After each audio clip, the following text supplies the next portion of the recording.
Cole-Hamilton.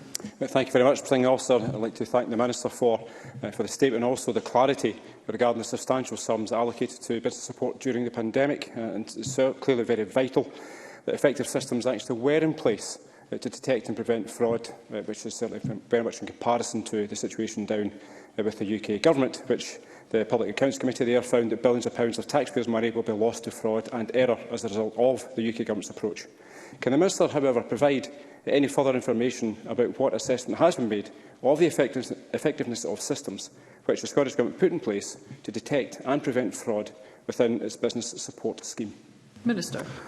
Presiding Officer, the risk of fraud was mitigated through a number of control mechanisms built into the design and delivery of the business support schemes, including the decision to ask local authorities to administer many of the grants based on non-domestic rates and their existing administrative capabilities, including fraud detection and prevention.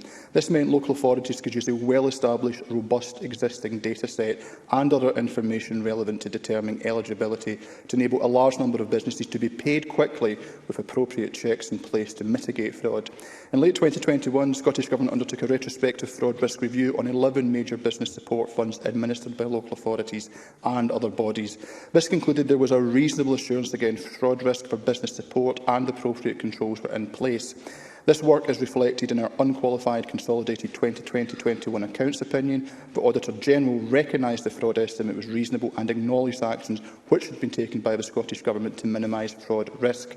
It is the responsibility of delivery partners to recover payments that have been made fraudulently. The Scottish Government's initial work looking at assurance for fraud risk found comprehensive fraud prevention measures in place within local authorities, together with the experience of managing fraud risk in areas such as local taxation and the application of exemptions. There were high numbers of rejected applications within the largest schemes delivered by local authorities, which indicates proper scrutiny at a point of application. Thank you.